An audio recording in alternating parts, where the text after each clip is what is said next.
So you're welcome to the next edition of our Living Wholeheartedly podcast as we, as the Methodist Church in Ireland, think together about what it looks like to live wholeheartedly as a follower of Jesus for the transformation of the world.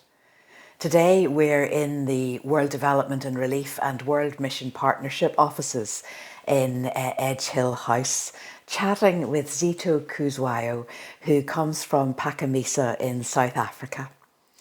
Phakamisa is a ministry of Pinetown Methodist Church, which is near Durban, and Phakamisa has been one of the World Development and Relief partners for many, many years. And I'm just delighted to be able to chat with Zethu about what living wholeheartedly looks like for you in your context. Oh, my. You're so welcome, and thank you for this conversation. Thank you. So tell us a bit about yourself, who you are, what day-to-day life is like for you, and how you came to faith in Jesus. Oh, my. First of all, let me thank you for the opportunity to be here and to also get a chance to sit down and talk to you. It has been quite a journey from moving from South Africa to London, then from London to here. Oh my word. It has been quite a journey. But if you are saying I must talk about my journey with Christ, that's a tough one, but not really a tough one. But I just have these feelings and emotions and memories flashing down so quickly, thinking of the journey that I have had and explored with God. My first encounter with God, it happened many years ago. Probably I was 18 or 19, just after I finished my matric.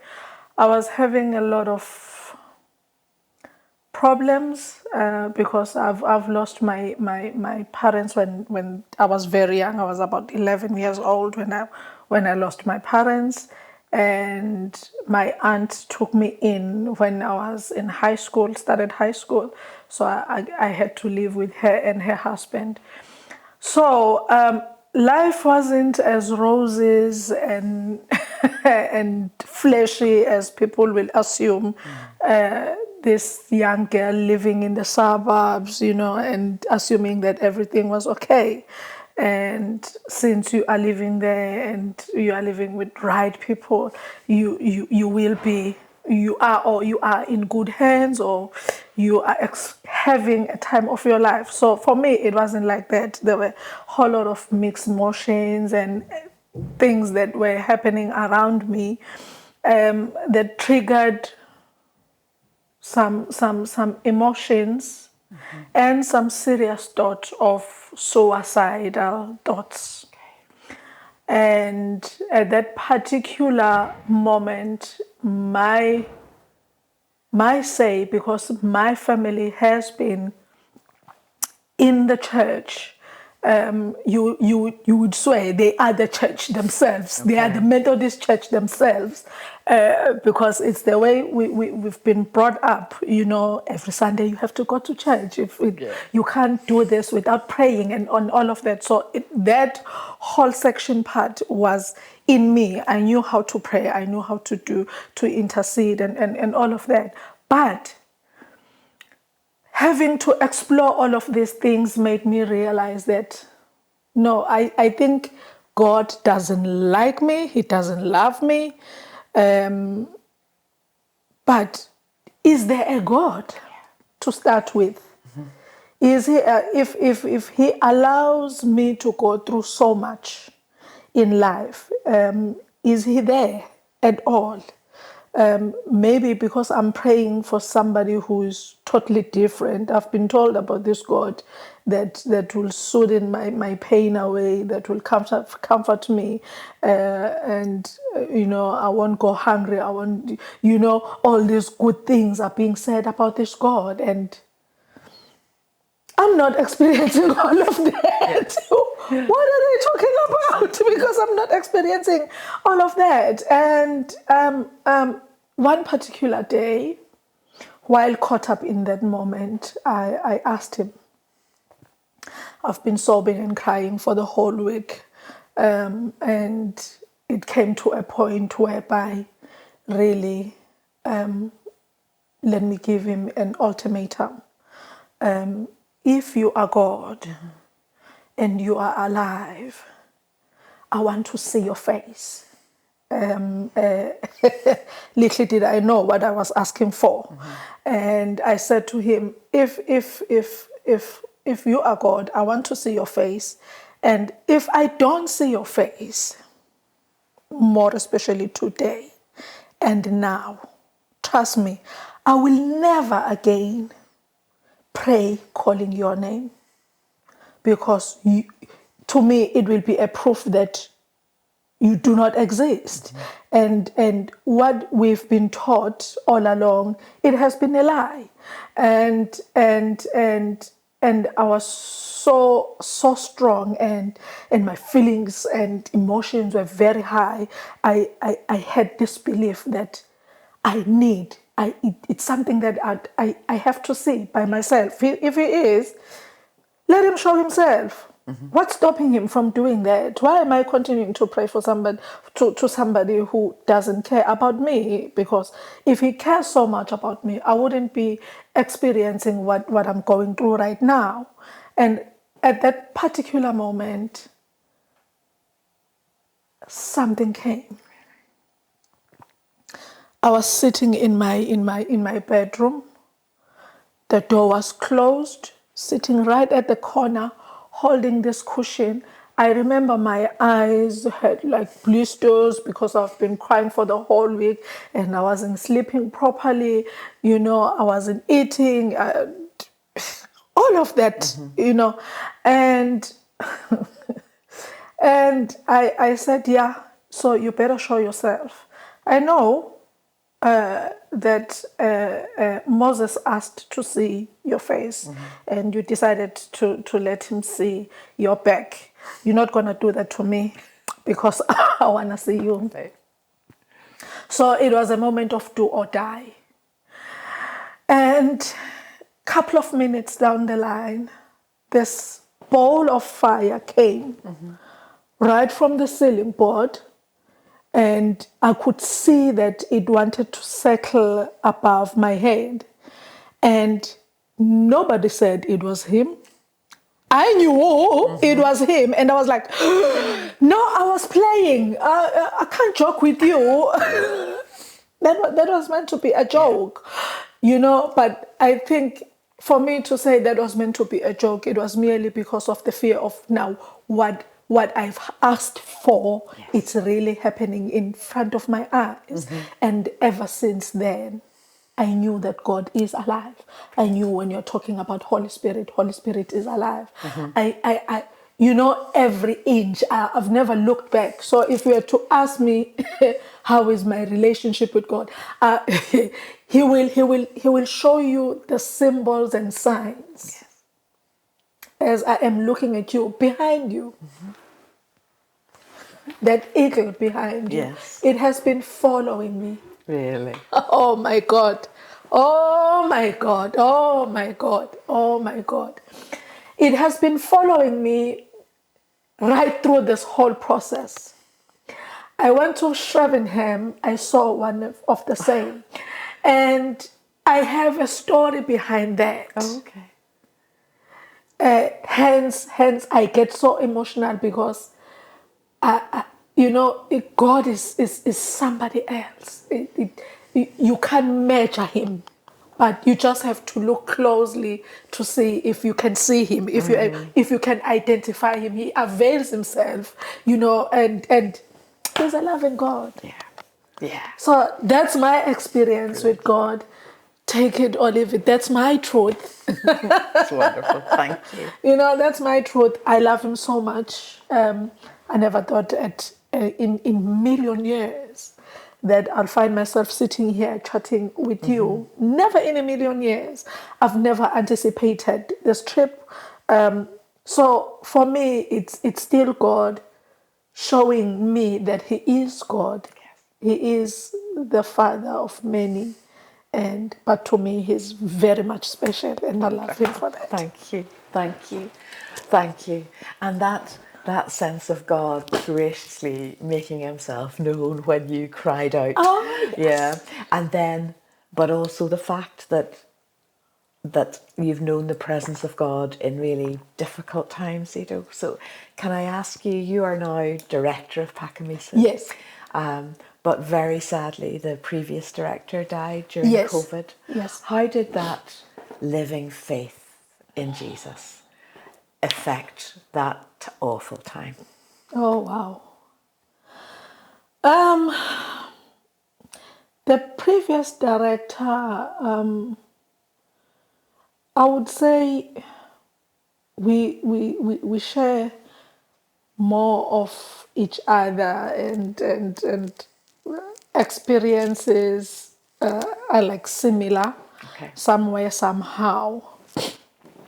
And I've known her for quite some time, and for quite some years. In fact, growing up, meeting her at church as a young girl, being fond of her. Little did I knew that our families, knew each other so much, and her mother and my grandmother, they were best of friends.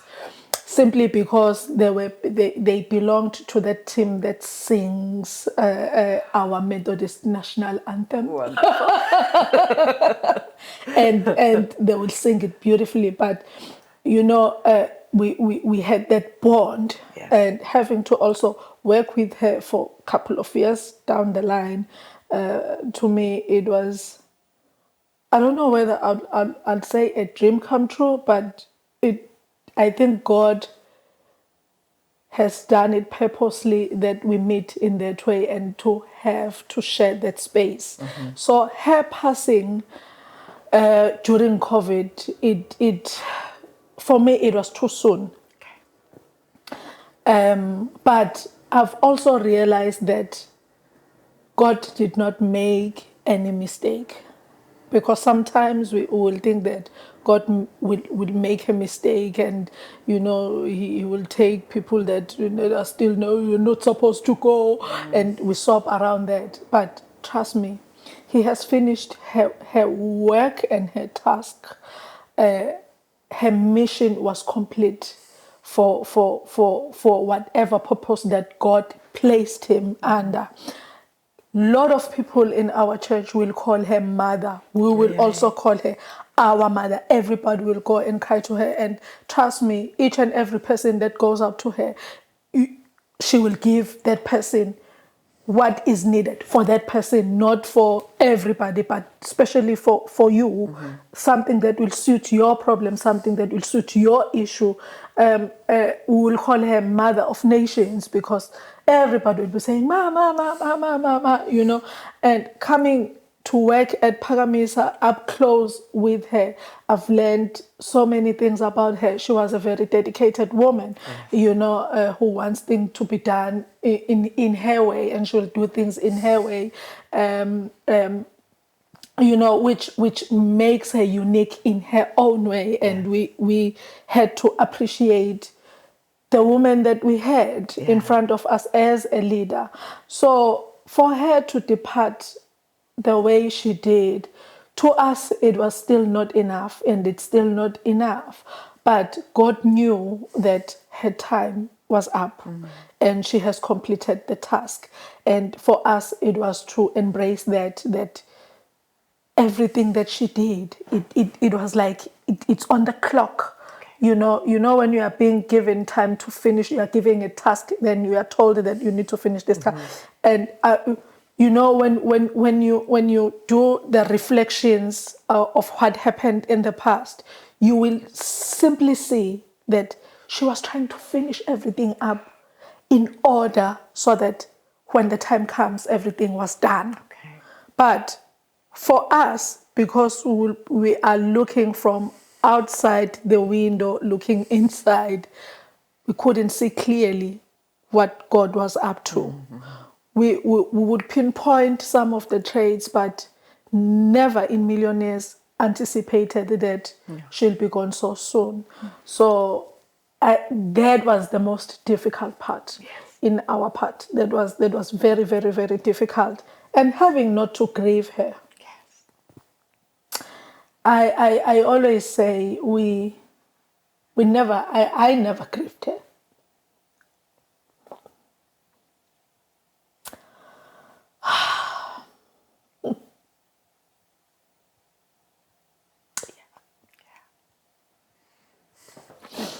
Yeah, I never grieved her the way I wanted to, because everything was based on, Zethu, what can we do? What are we supposed to do? You know, everyone, what is happening at Pumba? For each and every person who wants info, they'll ask me, what's happening? Where can we get what? Can we get a report? I'm finding myself writing reports, finding myself to speak on behalf of the staff, and finding myself doing the extraordinary. I'm thinking to myself, what am I doing? Yeah. Really? Really, guys? Are you for real? And obviously,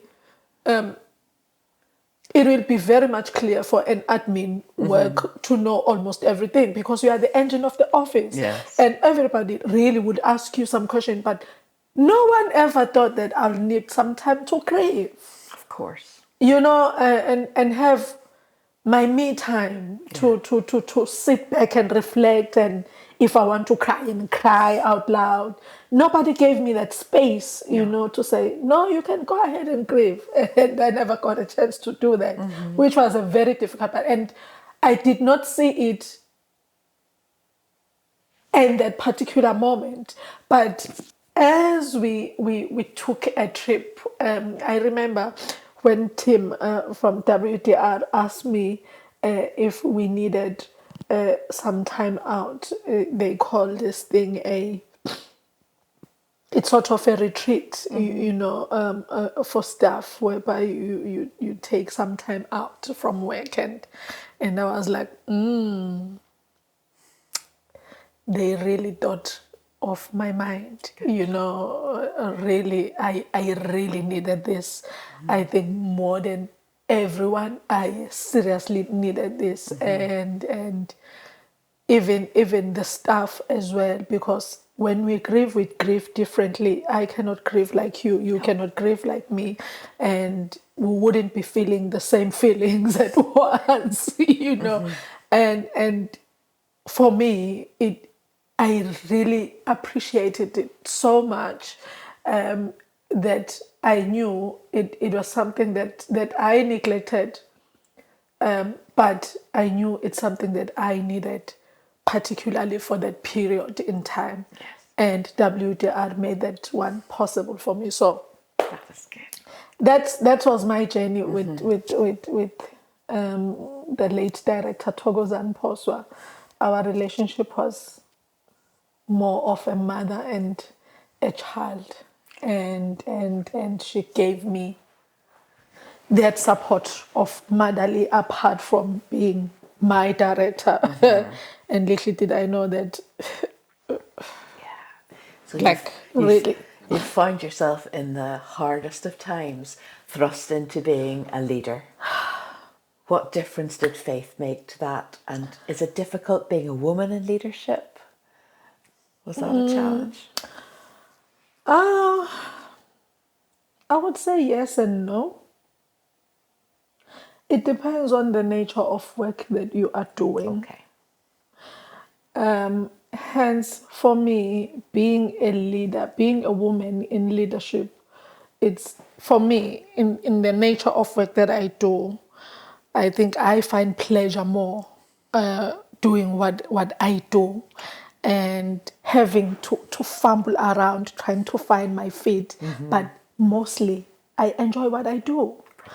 Ever since growing up, my thing was, help somebody, have some, at least one person who will come back and say thank you for what you have done for me. So that's the platform that God has given me, because at one stage I saw myself as a teacher in the primary school, nurturing kids, because I love kids so much, and I love elderly people so much. Even when I was growing up, I never had friends like of my age. I'll always find myself with, which was very much strange. But I really enjoyed engaging with them more, because you get much of advice, and you'll, even if you don't have to ask for it, they'll just give it to you, and kids will just give you love, the cuddling, the kissing, the talk it comes natural. They'll tell you that they love you without even thinking of you as a person. They'll just like, oh, I love you, and you're like, I love you too, So being caught up in the midst of Phakamisa, having to be told that, you need to apply for this position. And I'm like, I'm not applying. What is needed? What qualifies you to be the director? What really qualifies you? And I saw God moving, shifting everything that was standing in front of me, just so I could become a director. I never wanted to be a director. I never anticipated being a director. But I remember when the board decided that, no, we need to put an advertisement for this post, and we need to make it as wild as possible so that people can apply for. And I didn't even want to apply, because for me it was like, I don't qualify, man. And besides, I'm not looking at myself working in this job for so many years. I'm a teacher. And I want to be surrounded by kids. And little did I know, when I was approached to apply, I was like, no, I've been begged by so many people. No, you have to. You've been acting on this post, man. For 6 full months, you are acting on this post, and you've been doing a wonderful job. And I'm like, really? Am I? I don't see it.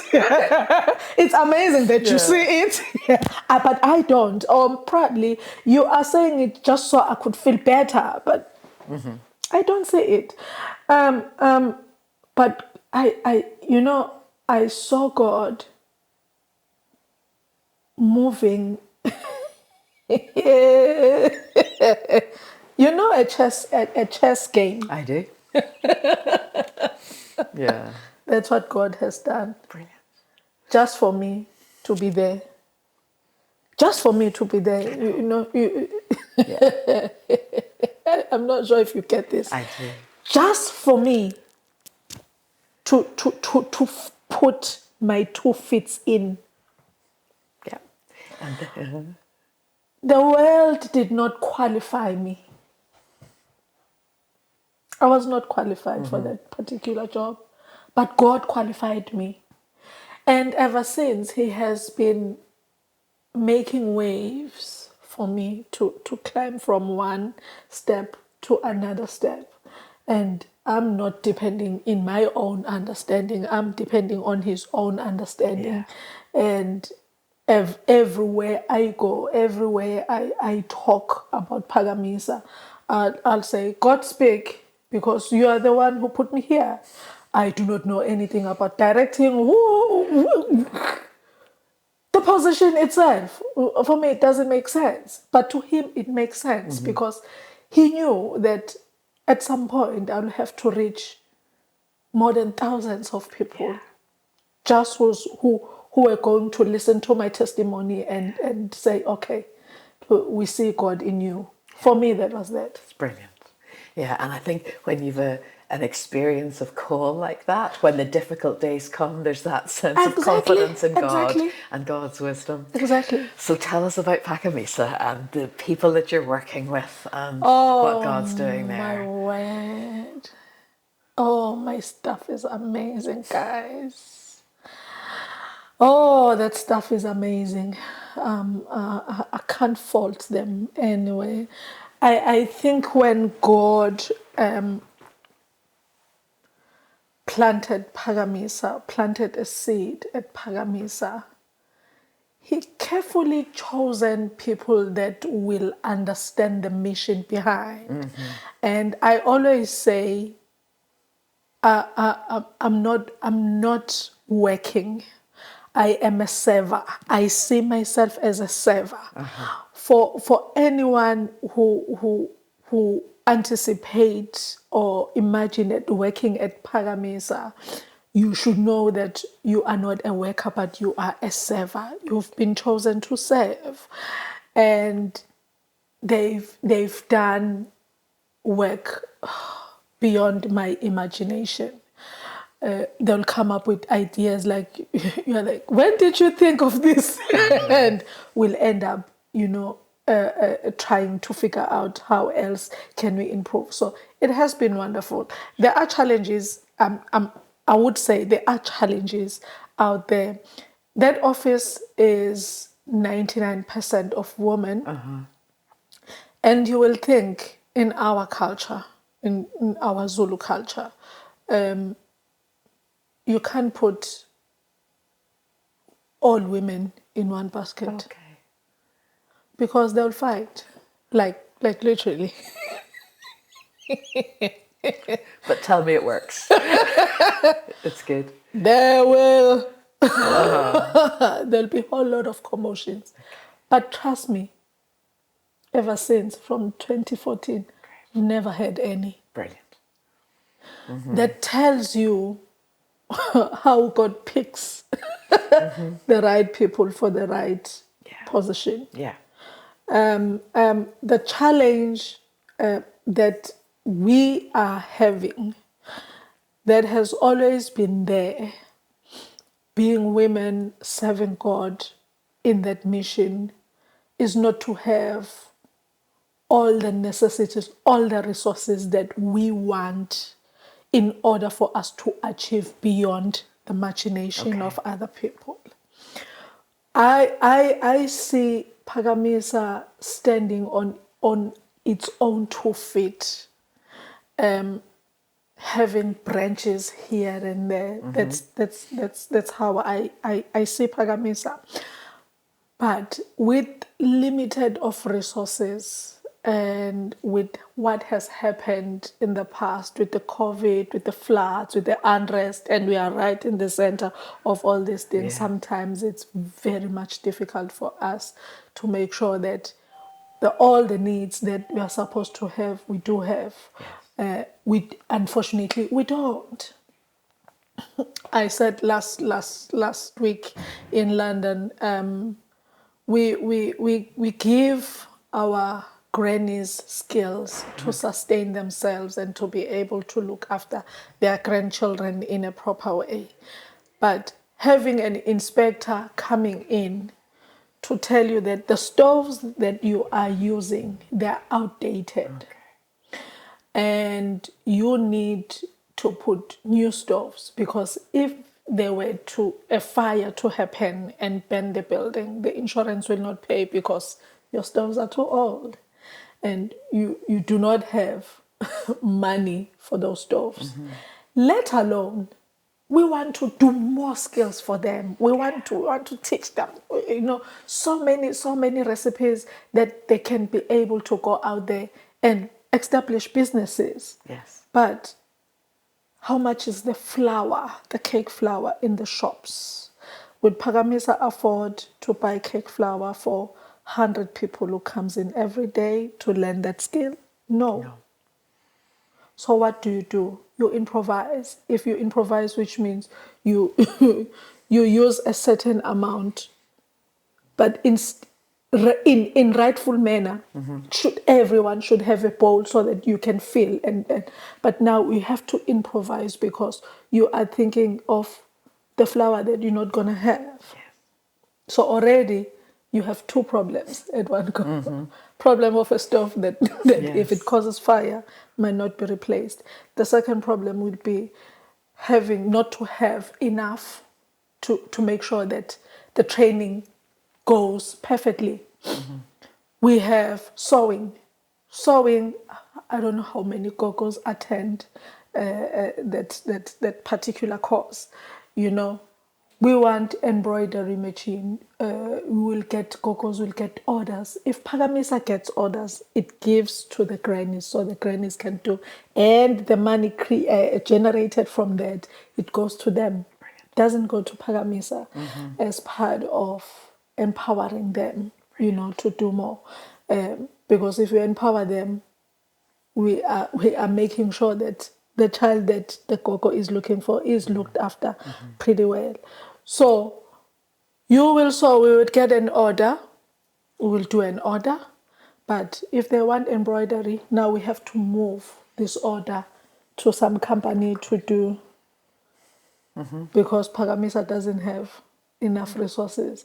Whereas if we were to have embroidery machine, gogos will sew this side and the other one will do embroidery and will generate. So now there is some money that is coming out going to that.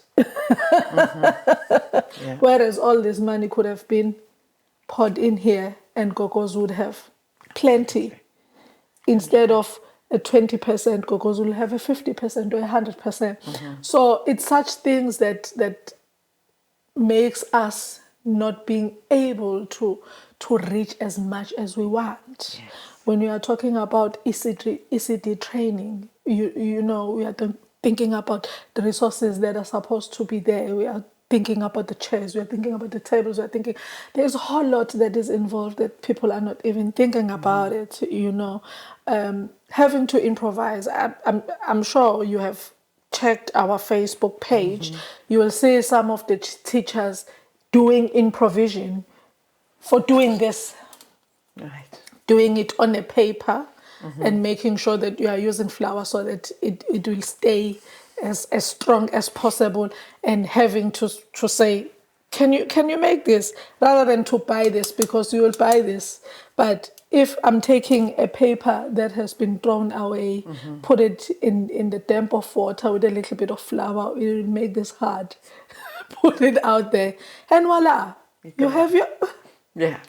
So Phakamisa does that because of lacking of resources that we need.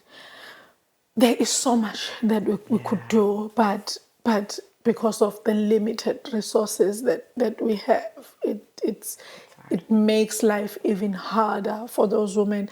You know, it drains you emotionally, and it suppresses your enthusiasm of, I want to do this, I want to do that, and you are like, do we have budget for that? We're like, okay, we don't have budget.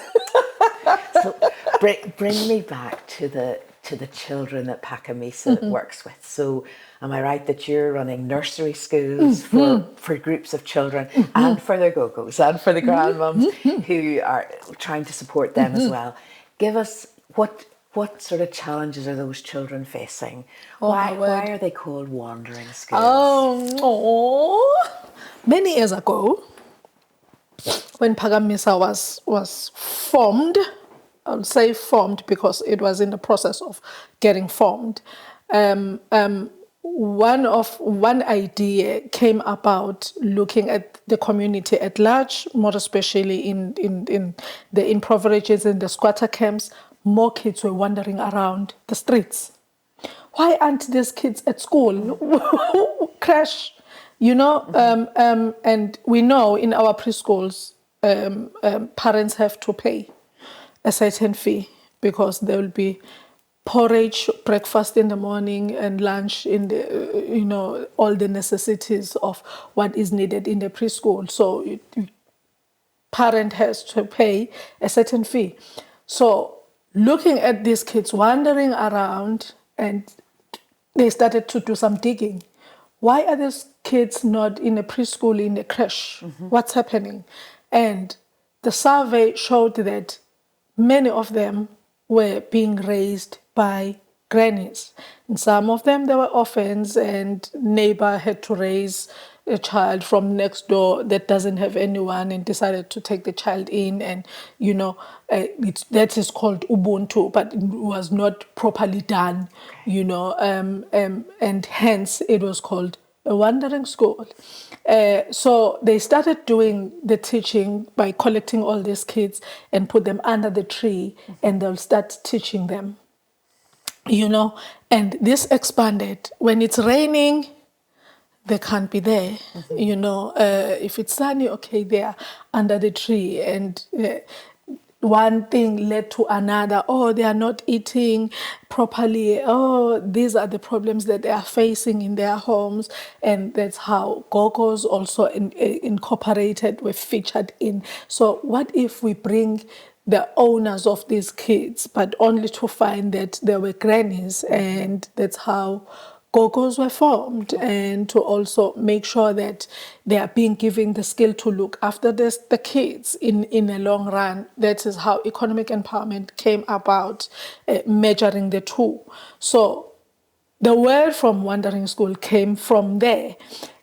Leave it alone now, we have a what we call, it's not a proper structure. I'm not sure if you are familiar with window houses. No. Oh, The ones that houses. are, Yes. yes. We have those as our creche, where our kids go to.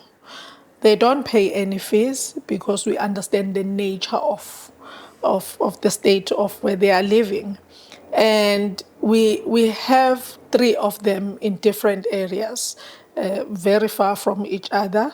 And yeah, they are using those windy houses as the creche. So in each school, we got about 30 kids in each school. Trust me, as I'm saying, it's a school. Think of a of a windy house. Right. It will be a room probably like this size or less than this, that puts 30 kids in. So 33-year-olds, is that the sort of?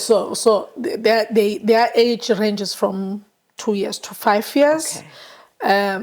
And we'll have one teacher there. In total, we have about 90 kids. There used to be more than that, and sometimes there'll be more than that at the beginning of the year. Some of the schools, they'll be flooded with kids, but as time goes by, you'll have some dropouts here and there.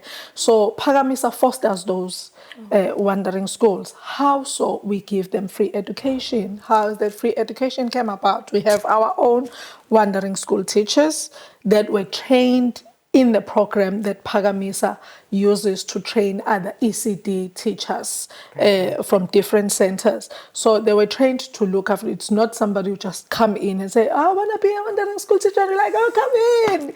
We say you are good. You can. So we're looking for a person who loves kids mostly, a person who will understand kids, and a person definitely who has gone under a training. So that's what we do. And any resources that are being used are strictly coming from Phakamisa, which makes it sometimes even difficult for us to incorporate other things that we want to make sure that they get the best of foundation phase education, which makes it even more hard for us to even put a desk in. With those are the things that we don't have. We can only imagine and envision kids to have a proper small desk and a chair. We don't have those. A proper table to dish on, or to make sure that you are dishing up the porridge in the morning when the porridge arrives. There isn't any of that, which makes it even more difficult. That the resources of, if you are thinking that you find books. You're not going to find any. You'll find a little bit of this and that shows that it is an element of a preschool, and more especially we improvise some of the things. We create them on our own because they've been taught how to do provisions, and the posters that are being put up in that wandering school, we create our own teaching material so that it really looks like a proper preschool. Yes. Whereas there is a lot to be done in those wandering schools. Our vision, or my vision, I shared this earlier with Tim. My vision is I'm looking at creating a preschool that will have approximately 3 rooms, but obviously you can't you can't think that it's something that's going to happen today. Might be something that can happen in a couple of years to come, or it will still remain as a dream, because all of these wandering schools that I'm talking about, they don't even have a space to play. There are activities whereby a child needs to go outside and play. There isn't any of that because there is no space around them to go and play outside, to go and make a child feel the sand so that get dirty, pour some water, and they're like, they can't experience all of that because of the nature of where these wandering schools are. But the whole idea, in a nutshell, was to also just collect these kids that are wandering around, assist, meet the community halfway, meet up the grannies that are looking after these kids, and making sure that they are well looked after. So we also provide porridge for them. We cook porridge and we take it to them. There's no electricity in their places, and we are not thinking of putting anytime soon, because one of our wandering schools during COVID, it was vandalized. But mostly it was old, because it was also built in corrugated iron. And during COVID, people decided to take all of that out. And when we reopened in 2021, we had to start afresh and rebuild that wandering school, of which we did, and it still exists. So we are quite happy about that.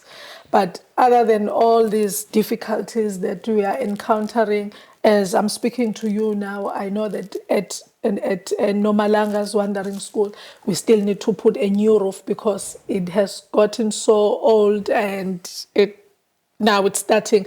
If it were to rain, you cross your fingers. That I wonder how many of those holes will the mat be wet, or what's the story?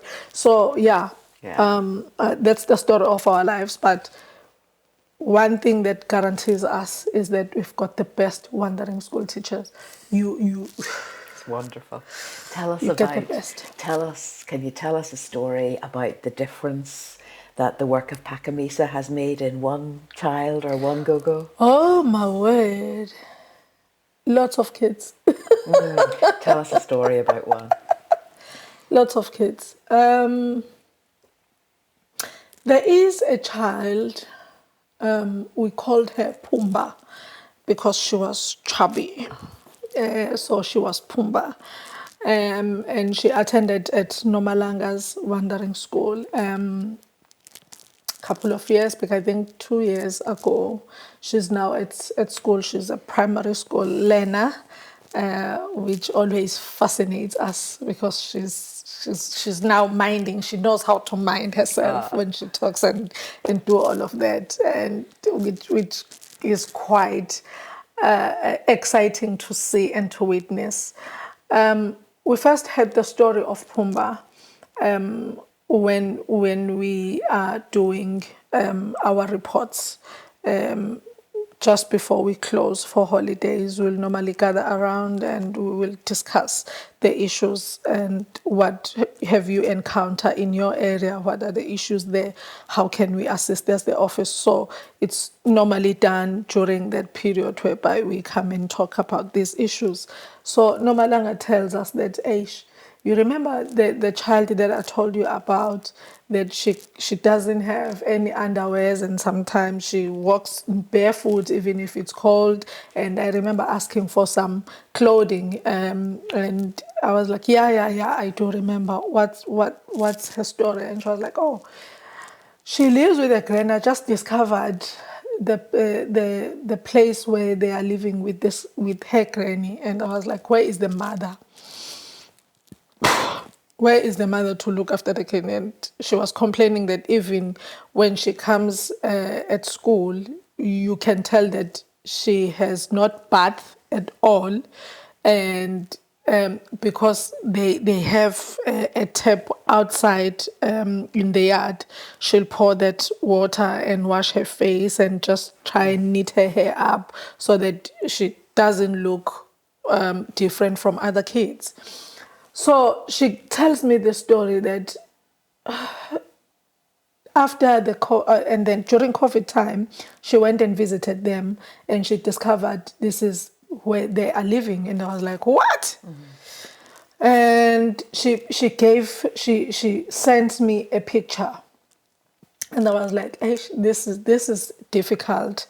And I will see what I can do, but I will first need to come and visit you and probably have a chat with her as well, with the granny. I need her side. I hear what you are telling me, but I also need side of her story from the horse's mouth, not hearing from you, because if I were to go and tell somebody, they'll ask me if you met the woman, and I'm like, no, I better do it myself.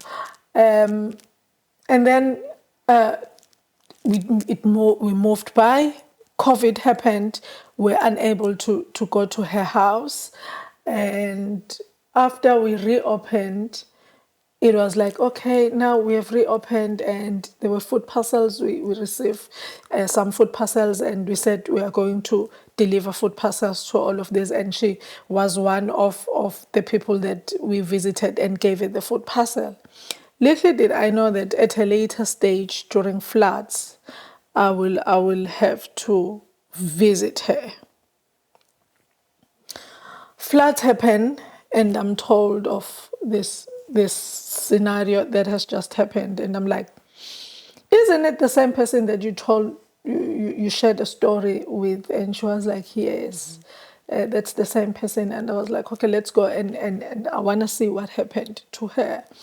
Took the driver, we went up there and to see for ourselves. Child was still attending at Nomalanga's wandering school. And I went up there, and it was like, can a normal person live in such a state? It's a shack. It's not even a proper shack. Other shacks are being built with corrugated iron. This one, it's not even built of it. It's built of a sail. And the sail, it has got holes everywhere.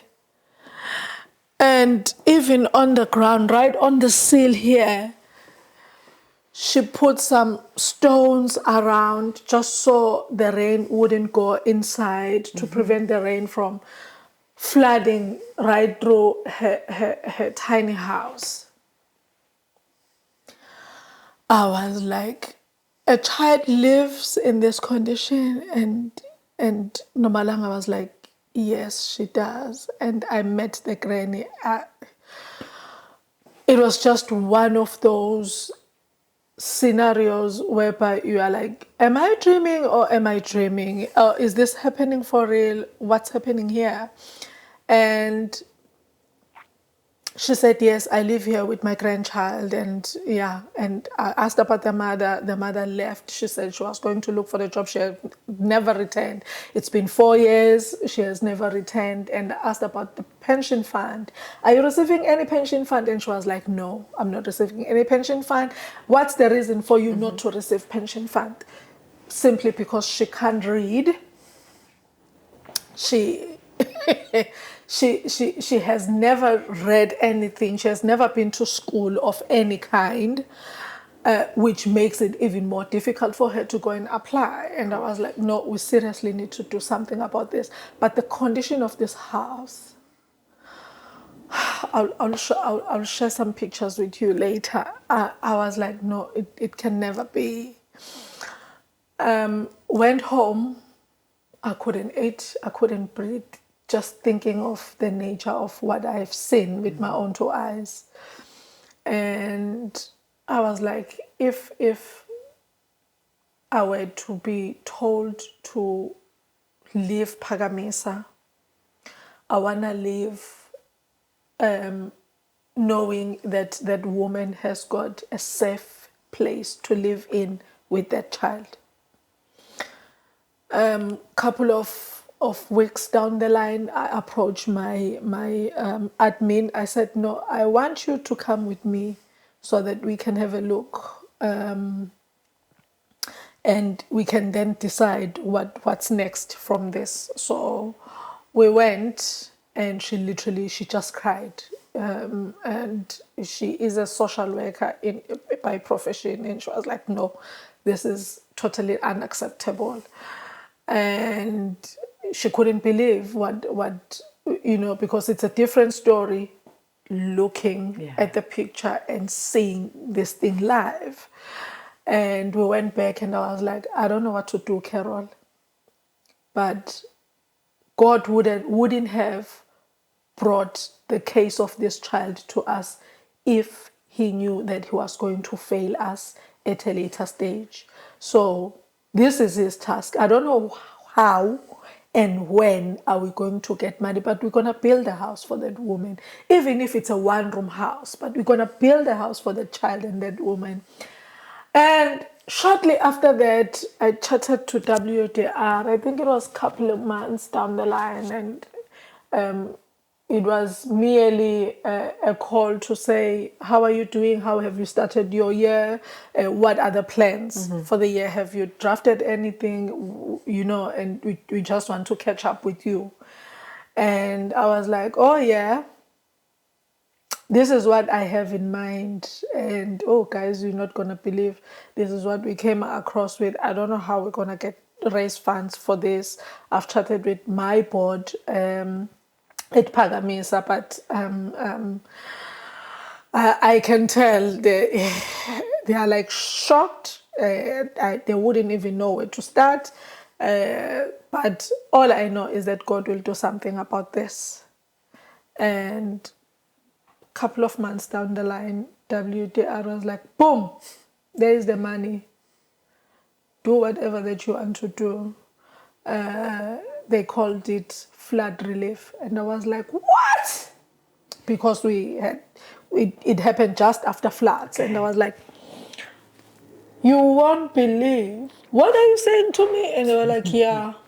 And I was like, there are so many people that were affected, but this one, it's something that we have to start off with. Yes. Before we go on and fix our wandering schools. But this one, it's something that we seriously need to do. And we started building the house for her. We built a house for her and the child. Absolutely amazing. She was extremely excited. Sure. We were also excited as well that okay, what has just happened? Because it's something that we have never imagined that we'll be able to do, but trusting him and him alone, that he will come along the way, of which he did. And on top of that, because she was not receiving a grant, our wandering school teacher said to me, can I please accompany her to the social development department to see if I can be able to assist her? So she took her there, and today we are talking about somebody who is earning her pension to assist the grandchild. So we bitten two, we bitten a bed with two stones. Fantastic. Thank you. Which is quite interesting. It's about how God works to transform the world, isn't Exactly. it? And that being Exactly. open to God. Exactly. Thank you so much. Thank you for the conversation. Thank you for the stories. you. I'm going to encourage people to look at the Phakamisa Facebook site and Thank just you. to hear more stories there and through WDR about the work that God's doing through you. Oh, thank you. Thank you for the conversation. In a moment we'll pray together if we Yes. may, but before we do that, just to remind those listening and watching that you can catch up on our other conversations that we've been having, and to watch out for more podcasts that will be coming that you can access through whatever means it is that you normally access your podcasts. But most of all, thank you to you. Let's pray together as we finish. You. Loving God, thank you that you're at work in the world. Thank you for the stories that we've heard just now and the many more that are to be told about what you're doing in and through your faithful people. So today we pray for Phakamisa and for the work that you're doing through Zethu and through the wonderful staff that are there. Would you bless and encourage them? And Lord, would you open up those avenues, those things that are more than we ask or even imagine, to bless and enrich the lives of the children and their families, especially their grannies, the gogos, as they seek to care for those children. Lord, we surrender this work into the hands of Jesus, praying in his name. Amen.